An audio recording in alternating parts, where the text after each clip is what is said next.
Shalom, selamat pagi Bapak Ibu Saudara-saudara yang dikasihi Tuhan. Sebelum kita dengar mana rema pagi ini, mari kita sama-sama berdoa.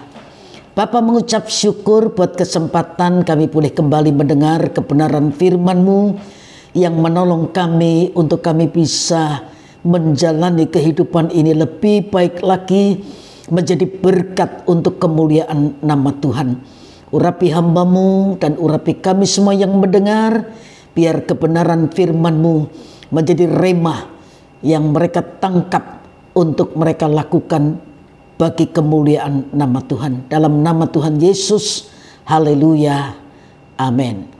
Pagi hari ini kita akan sama-sama belajar sebuah kebenaran yang saya beri tema, hati Bapa. Maleakhi pasal 4 ayat yang ke-6. Kitab Maleakhi pasal 4 ayatnya yang ke-6. Maka ia akan membuat hati bapa-bapa berbalik kepada anak-anaknya dan hati anak-anak kepada bapa-bapanya, supaya jangan aku datang memukul bumi sehingga musnah. Bapak Ibu saudara-saudara, seorang yang bernama Douglas MacArthur adalah seorang jenderal besar Amerika yang menerima banyak penghargaan. Tetapi ketika ia menjadi Father of the Year pada tahun 1942, ia begitu tersentuh dan menulis, secara profesi saya seorang prajurit dan bangga dengan hal itu. Tetapi saya lebih bangga lagi menjadi seorang ayah. Seorang prajurit menghancurkan untuk membangun, sedangkan seorang ayah hanya membangun dan tidak pernah menghancurkan. Yang satu berdampak pada kematian, sedang yang lainnya mewujudkan penciptaan dan kehidupan. Menjadi harapan saya, kata Douglas MacArthur, bahwa ketika saya pergi, putra saya akan mengingat saya bukan dari medan pertempuran, melainkan di rumah, ketika bersamanya mengulangi doa harian kami yang sederhana, Bapa kami yang di surga, dan seterusnya. Kita pernah mendengar orang berkata surga berada di bawah telapak kaki ibu. Kalimat ini juga yang pernah membuat seorang bapak marah. Lalu bapak ini berkata, kalau begitu di bawah kakiku ada apa? Masa neraka? Ya, tidak juga Bapak Ibu saudara sekalian. Sebab figur ayah itu sangat penting di mata Tuhan. Kita menjumpai ada orang-orang muda yang terjerumus ke dalam pergaulan sesat, terjerat narkoba, hidupnya hancur, pahit, dan kalau kita telusuri, ternyata mereka kehilangan figur ayah. Mungkin ada juga ayah yang protes. Saya sudah kerja keras untuk mencukupi segala kebutuhan anak-anak saya. Memang benar kebutuhan secara materi tercukupkan. Bahkan mungkin juga bisa berlebihan. Tetapi sebuah quality time, waktu yang berkualitas antara seorang ayah dan anak tetap mutlak dibutuhkan. Beberapa ayah yang hanya sibuk mencari nafkah untuk menghidupi keluarga, menyekolahkan anak-anaknya sampai mencapai gelar yang tinggi, sehingga mereka tidak memiliki waktu lagi untuk berada bersama anak-anaknya. Atau ada banyak ayah yang begitu suksesnya, ya, sudah terbiasa memerintah, mereka tidak lagi terbiasa untuk memberikan pujian. Maka yang terjadi adalah sang anak akan berusaha bagaimana untuk mendapatkan pujian dari ayahnya. Seorang ayah seharusnya bisa menjadi perwujudan keberadaan Tuhan di dunia. Bayangkan saja bagaimana seorang anak dapat mengenal figur bapa jika hubungan dengan ayahnya yang ada di dunia sendiri terasa pahit dan getir. Kita juga bisa melihat di Alkitab. Lihat bagaimana kehidupan Daud yang tidak mendapat figur ayah teladan, kemudian menurun ke anak-anaknya, Salomo sekalipun ternyata juga bukan figur ayah yang baik. Lihat betapa ia mencari kasih sayang yang ironisnya belum juga diperoleh dari sekian banyak istri dan selir-selir yang dimilikinya. Sebaliknya Alkitab juga mencatat sebuah contoh yang baik yang bisa kita ikuti, yang bisa kita teladani.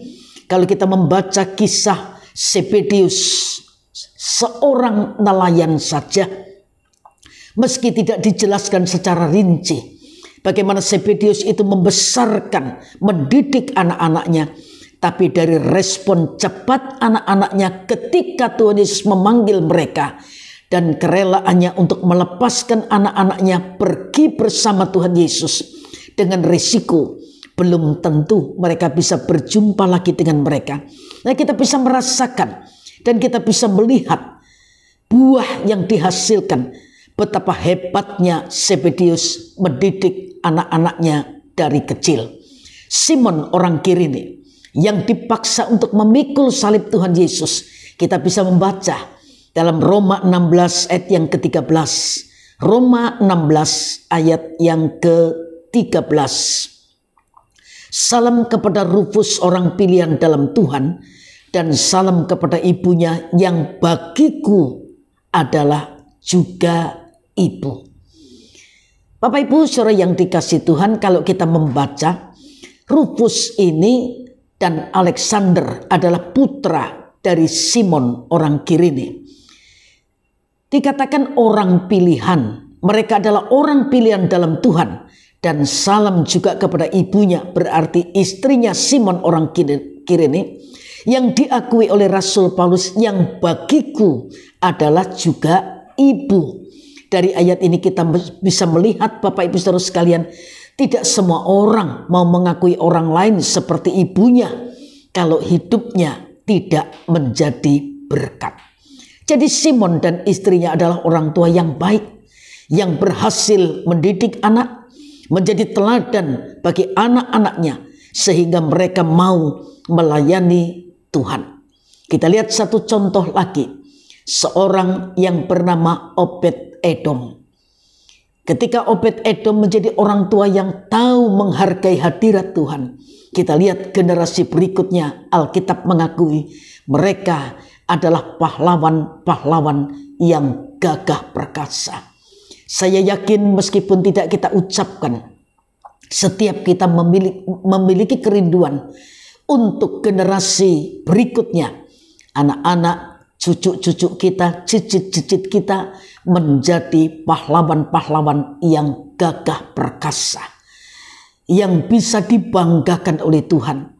Bukan menjadi pahlawan yang terluka, bukan menjadi pahlawan yang sakit, yang tidak berdaya, tidak bisa melawan musuh, tapi menjadi pahlawan-pahlawan yang gagah perkasa, yang bisa mengalahkan musuh dalam bentuk apa saja. Nah, tadi saya berkata Bapak Ibu saudara sekalian, Simon dan istrinya adalah orang tua yang baik, yang berhasil mendidik, menjadi teladan bagi anak-anaknya sehingga mereka mau melayani Tuhan. Kan tidak semua anak hamba Tuhan mau melayani Tuhan.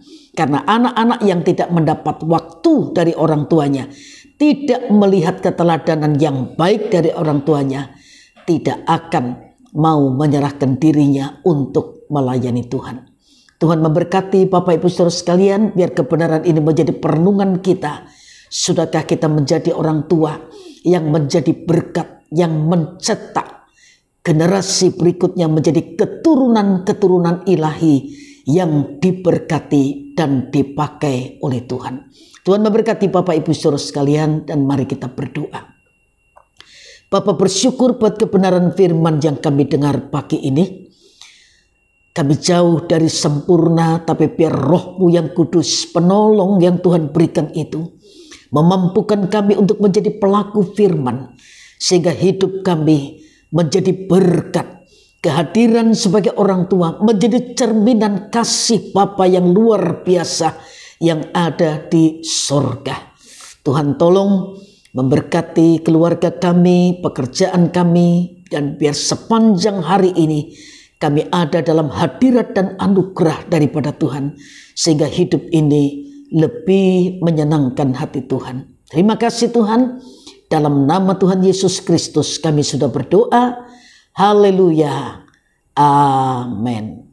Tuhan memberkati Bapak Ibu saudara sekalian, dan selamat pagi.